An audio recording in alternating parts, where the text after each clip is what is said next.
Guys, saya nak ulas secara terus terang dan berfakta berkenaan satu video yang sedang tular oleh Albert Tay.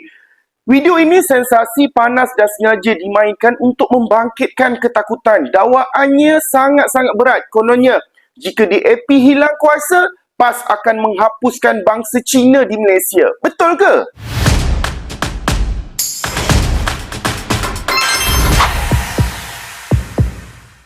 Saya berpendapat dakwaan ini bukan sahaja melampau, malah berbahaya. Ia bukan hujah, ia adalah propaganda ketakutan. Dan sebagai rakyat Malaysia yang cintakan keharmonian negara, saya rasa wajib kita hentikan naratif songsang ini dengan fakta, bukan emosi. Tanya, saya ingin memberitahu secara jujur, masyarakat Cina memang berasa takut dan panik terhadap PAS gara-gara termakan racun daripada DAP. Mari kita lihat gambar ini. Anda akan tahu tahap racun yang disuapkan oleh DAP kepada masyarakat Cina yang sangat-sangat dahsyat.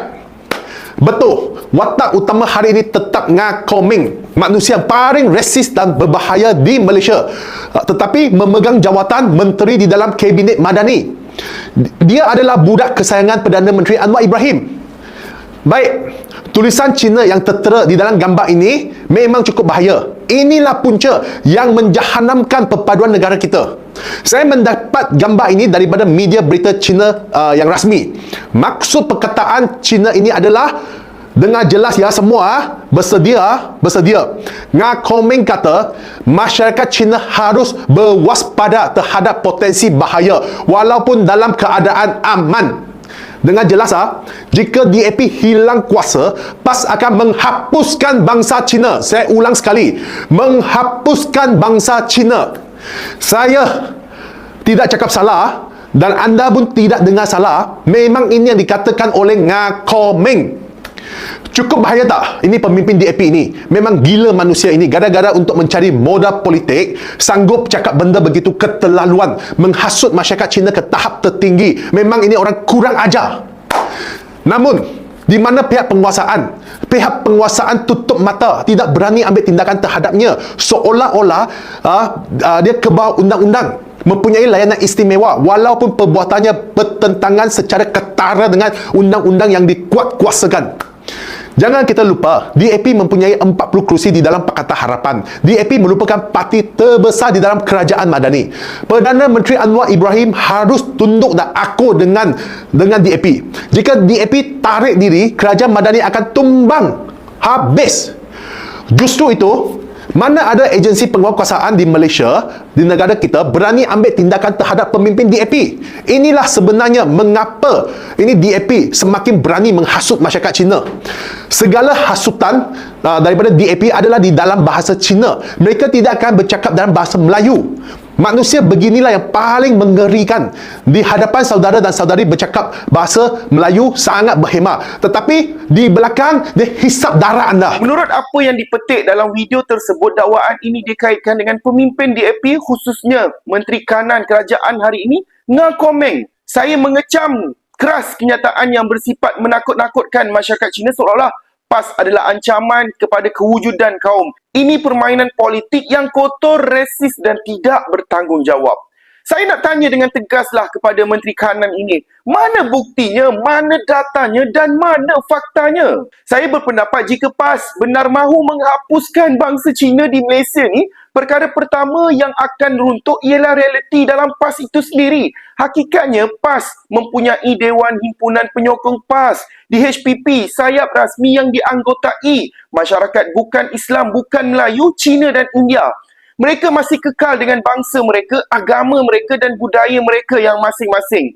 Tidak dipaksa untuk memeluk Islam, jauh sekali. Tidak dihapuskan identiti mereka. Malah mereka bebas berkempen dan mempromosikan konsep PAS for all. Ini adalah fakta yang boleh disemak, bukannya persepsi yang macam Menteri Kanan tersebut. Secara logiknya mudah. Kalau PAS berniat jahat, mengapa sayap ini diwujudkan dan terus diperkasakan? Kalau PAS ni resis, mengapa masyarakat bukan Islam masih kekal aktif bersama PAS hingga ke hari ini? Seterusnya saya mencadangkan kita lihat rekod pemerintahan. Bukan cakap kosong, PAS telah mentadbir Kelantan, Terengganu, Kedah dalam satu tempoh yang lama, yang panjang. Ini kerajaan PAS sepenuhnya. Saya nak tanya kepada pimpinan DAP ni. Tunjukkan saya mana kaum yang dihapuskan di Kelantan, Kedah dan Terengganu. Siapa yang dihalau keluar di dalam pemerintahan PAS Kelantan, Terengganu, Kedah. Kerajaan PAS di sana. Hak siapa yang dinafikan sebagai warga negara? Mana? Tunjuk! Jawapannya jelas, memang tak ada langsung. Tak ada, tiada. Dakwaan bahawa PAS menghapuskan bangsa Cina seperti yang dinyatakan oleh pemimpin DAP ini langsung tidak disokong oleh fakta, sejarah ataupun realiti pemerintahan sekarang ni.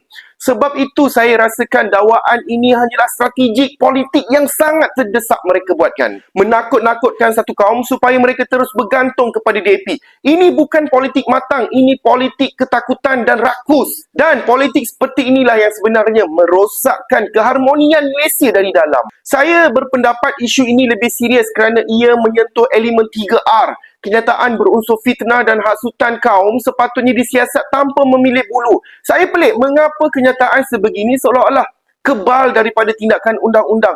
Jika keharmonian negara benar-benar diutamakan, maka tiada siapa yang patut berada atas dari undang-undang. Wahai pemimpin DAP, tolonglah hentikan momokkan ini. Hentikan fitnah. Rakyat Malaysia semakin bijak. Jangan anggap masyarakat Cina perlu ditakutkan untuk anda terus memimpin mereka. Mereka juga mahu menilai dari segi fakta dan realiti yang ada sekarang ni. Saya juga ingin menyeru sebarkan penjelasan saya ini seluas mungkin. Kalau ada yang boleh bantu saya sediakan sarikata dalam bahasa Cina untuk video ini, silakan. Biarkan masyarakat Cina menilai sendiri dengan mata dan akal mereka, bukan melalui ketakutan yang direka-reka oleh pemimpin DAP. Jangan takut dengan PAS kerana fakta tidak menyokong kenyataan itu. Tidak menyokong ketakutan itu. Yang wajar ditakuti ialah politik perkauman yang mengapi-apikan kebencian demi kuasa mereka. Saya tegaskan kepada DAP dan seluruh pemimpin DAP, jika mahu memerintah, bertandinglah secara profesional. Tonjolkan dasar keupayaan dan rekod khidmat kepada rakyat. Jangan burukkan pihak lain dengan memfitnah perkauman. Malaysia tidak pernah menghalang sesiapa pun berkhidmat tanpa mengira kaum dan agama. Selagi dilakukan dengan jujur dan berintegriti, teruskanlah. Saya agak jika api perkauman ini terus diasah dalam siri-siri kempen DAP, suatu hari nanti ia akan memakan diri. Dan ketika itu yang rugi bukan parti politik tetapi seluruh rakyat Malaysia.